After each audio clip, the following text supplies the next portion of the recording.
പാർട്ടികൾ പോലും ഒരു മീറ്റിംഗ് വിളിച്ച 100 ആൾ പങ്കെടുക്കാൻ ബുദ്ധിമുട്ടുന്ന കാലഘട്ടത്തിൽ നമ്മുടെ പാർട്ടി പ്രഖ്യാപനം വളരെ ആഹ്ലാദപൂർവ്വമാണ് ഞാൻ ആഘോഷിച്ചത്.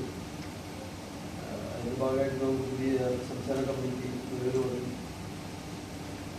ഇനി എനിക്ക് പറയാനുള്ളത് നിലവിലുള്ള രാഷ്ട്രീയ, പ്രത്യേകിച്ച് ദളിത് സമൂഹങ്ങളുടെ ഇടയിലുള്ള രാഷ്ട്രീയ പാർട്ടികളുടെ പ്രവർത്തന സ്വഭാവം നമുക്ക് എല്ലാവർക്കും അറിയാം. ഈ കൂട്ടത്തിലുള്ള എല്ലാ നേതാക്കളും ഒന്നല്ലെങ്കിൽ വേറൊന്ന് എന്നുള്ള രീതിയിൽ സാമൂഹ്യ പ്രവർത്തനം ചെയ്ത് പരിചയമുള്ള ആളുകളാണ്. പുതിയ സാമൂഹ്യ പ്രവർത്തകരായിട്ടുള്ള ആരും തന്നെ ഇന്ന് കൂട്ടത്തിലില്ല.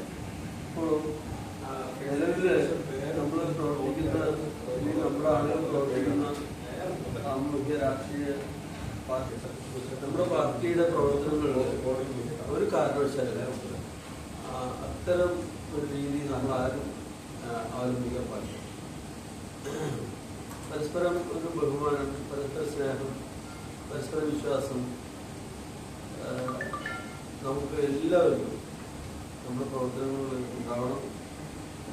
അങ്ങനെ ഒരു ദീർഘകാലത്തെ ഒരു രാഷ്ട്രീയ വീക്ഷണം, ഈ പൊതുസമൂഹത്തോടുള്ള നമ്മുടെ ഒരു കമ്മിറ്റ്മെൻറ്റ്, നമ്മുടെ ഒരു ഉത്തരവാദിത്വം കൃത്യമായിട്ട് നടത്താൻ വളരെ വലിയ രീതിയിലുള്ള അച്ചടക്കം അറിഞ്ഞാണ് നമ്മൾ സംസ്ഥാന കൺവെൻഷൻ കഴിഞ്ഞതിന് ശേഷം കൂടുന്ന ആദ്യത്തെ ഡിസിഷൻ മീറ്റിംഗാണ്. പരസ്പരം നമ്മൾ ഒരു വിശ്വാസത്തിൽ വിട്ടില്ലെങ്കിൽ നമുക്ക് മുന്നോട്ട് പോകാൻ കഴിയുകയില്ല. മുന്നോട്ട് പോകാൻ കഴിയണമെങ്കിൽ നമ്മളെല്ലാവരും 25 ആളും ഒരേ മനസ്സോടെ പ്രവർത്തിക്കുന്ന ഒരു രാഷ്ട്രീയ മുന്നേറ്റമാണ് നമ്മൾ ആഗ്രഹിക്കുന്നത്. ഒരു ദീർഘകാലം എന്ന് പറഞ്ഞാൽ ഒരു 10 വർഷത്തേക്കെങ്കിലും ഒരു കാൽക്കുലേഷൻ നമുക്ക് വേണം. നമുക്ക് ഒരു രാഷ്ട്രീയ ലാഭം നമ്മുടെ സമൂഹത്തിൽ നമുക്കും നമ്മുടെ സമൂഹത്തിലുണ്ടാകുമ്പോൾ നമുക്കുണ്ടാവും രാഷ്ട്രീയ ലാഭം.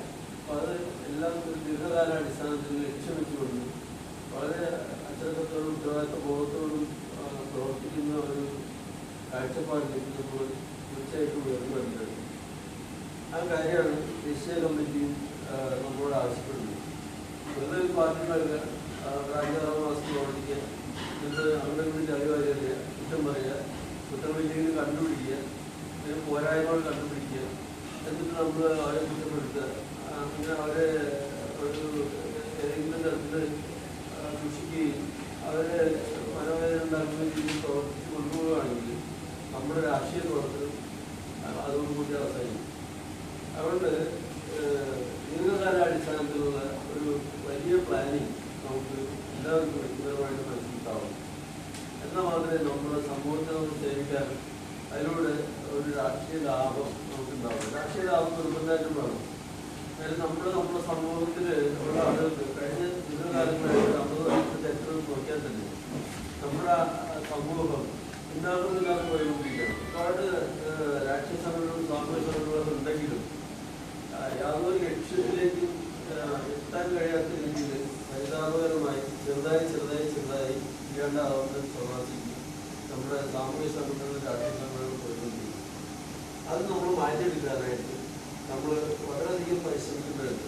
ആ പരിശ്രമത്തിൻ്റെ ഏറ്റവും അടിസ്ഥാനപരമായിട്ടുള്ള വിഷയമാണ് ഞാൻ പറയുന്നത്.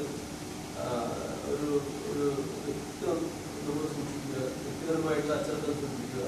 അതുകൂടാതെ തന്നെ എന്തെങ്കിലും പോരായ്മകൾ നമ്മുടെ സഹപ്രവർത്തകർക്കുണ്ടെങ്കിൽ സ്നേഹബുദ്ധിയെ പറഞ്ഞ് ബോധ്യപ്പെടുത്തി അവരെ ഉയർത്തിക്കൊണ്ടുവരാൻ ശ്രമിക്കുക. അതുപോലെ തന്നെ നമ്മൾ പരസ്പരം ഷെയർ ചെയ്യുക. നമ്മുടെ പ്രശ്നങ്ങളുണ്ടെങ്കിൽ അത് കുടുംബ പ്രശ്നങ്ങളുണ്ടെങ്കിൽ പോലും പരസ്പരം ഷെയർ ചെയ്യുക. എല്ലാവരും പരസ്പരം നേതാക്കന്മാരെ അറിയണം.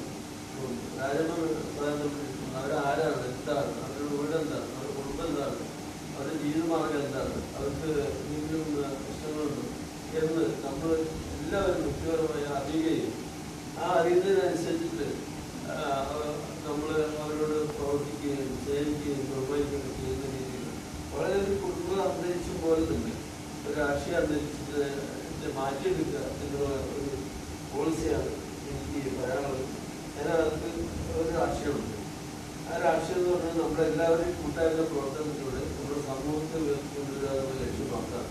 അത് കൂടാതെ നമുക്ക് രാഷ്ട്രീയ അധികാരത്തിലേക്കുള്ള ഒരു നീക്കമാണ്. രാഷ്ട്രീയ അധികാരത്തിലേക്ക് പോവാതെ നമ്മുടെ സമൂഹത്തെ കൃത്യമായിട്ട് ബോധ്യപ്പെട്ടുള്ളതാണ്. അതുകൊണ്ട് എല്ലാവരും ആ ഒരു ദിശാബോധത്തോടു കൂടി പ്രവർത്തിക്കണം എന്നാണ് എനിക്ക് ആമുഖമായിട്ട് പറയാനുള്ളത്. പാർട്ടിയുടെ ദേശീയ കമ്മിറ്റി അതുപോലെ തന്നെ ഇപ്പോൾ സംസ്ഥാന കമ്മിറ്റികൾ നമ്മളെല്ലാവരും വലിയ പ്രതീക്ഷയാണ് നമ്മുടെ പാർട്ടിയിൽ നിന്ന്. ദേശീയ അധ്യക്ഷൻ എനിക്ക് ലോക്സഭാ ഇലക്ഷനിൽ മത്സരിക്കുന്നുണ്ടോ എന്ന് ചോദിച്ചിട്ടുണ്ട്. മത്സരിക്കുന്നില്ല എന്നുള്ള അഭിപ്രായം ഞാൻ അറിയിച്ചിട്ടുണ്ട്. UDF-ആയിട്ട് ഒരു കൂട്ടായ്മയ്ക്ക് വേണ്ടി